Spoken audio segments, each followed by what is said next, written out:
Do you ever feel like you're working so hard in math, but just not getting faster? And you finish a homework session and you realize you only did like 3 problems in an entire hour? Or you get your test back and see a bunch of questions you didn't even have time to try. If that sounds familiar, it might be because your way of practicing math just isn't efficient.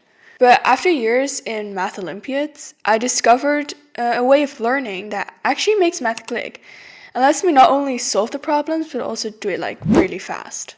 In this video, I'll show you my 3-step method that absolutely fixed my speed and understanding.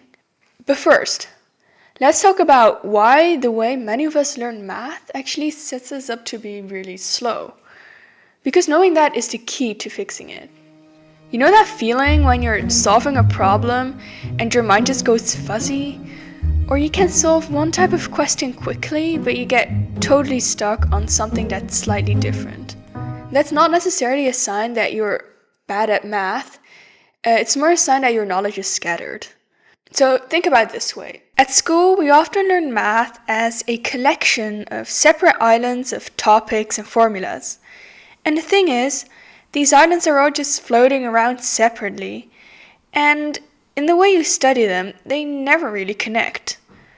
So when you're in a test and you need to move between them, there are no bridges, so everything just goes really slow. So for example, many people treat fractions, decimals, and percentages as 3 different things to memorize. But when you realize they actually describe the very same part of a whole, you don't need to memorize each one of them because you understand the bridges between them. So now the question becomes, how do we actually start building these bridges? So here's the 3-step method that absolutely transformed my speed. And the first step is called active assimilation. And this is basically based on like a really powerful idea from psychology. And it says that people learn best when they're able to connect new things to things they already know. And a common habit people usually have is to just sit in class and listen to the teacher talk and just copying notes passively. And this is actually not efficient at all. An approach that I personally find really helpful is to sort of be an active detective. So as you're following in class, constantly ask yourself these questions. Why does this formula work? What does this remind me of? And how does this fit into the bigger picture? And this sort of allows you to transform what was previously a very passive learning experience into an active learning experience. And it just makes the concept stick a lot better. And yes, it may feel like more work in the beginning, but it will save you like hours of relearning and confusion later on. So step 2 is concept mapping with active recall. And this is actually a step that like most of us skip because we tend to just want to be lazy and just reread the notes after class. But that actually tricks your brain into thinking that you actually understand the content when you don't. So what I do is for every topic I learn, I take a blank piece of paper and draw a concept map for memory. So I start with the main idea in the middle or on the top, say trigonometry, and then I branch out with everything I can recall. Formulas, concepts, how they connect to each other, etc. And while I'm doing this, I explain my thought process out loud as though I'm explaining it to someone else.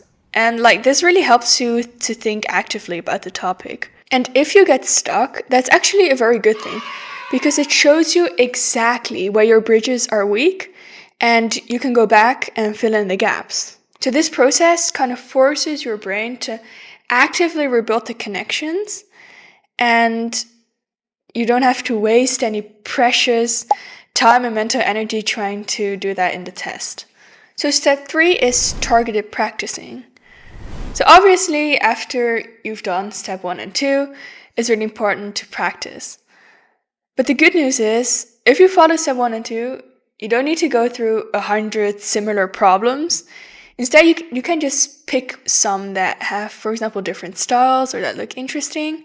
And your practice becomes more about applying your knowledge quickly rather than actually learning the whole thing from scratch. And if I do find out I have a gap in my knowledge when I'm practicing, I basically go back to step 2 and fill in the gaps and rebuild that specific part of my mind map. So to recap, we often feel slow in math because our islands of knowledge are disconnected. And the 3-step method that I really recommend can definitely help. And it consists of 1, actively assimilate in class. So keep thinking about why something works instead of just passively absorbing information. And this helps us actually to build the bridges. And the second step is making a concept map with active recall. And this really helps you to find your weak bridges and fix them. And our third step is to practice with the goal to use a few problems to achieve like fluency and speed. So this method sort of turns math from like a collection of random rules and formulas into more of a very connected landscape that you can easily navigate. And it might feel a little different at first, but once you actually start building the bridges, the math just clicks. If you like this video, please hit the like button and subscribe to my channel if you want more videos on how to work smarter, not harder. And I'll see you guys in the next one.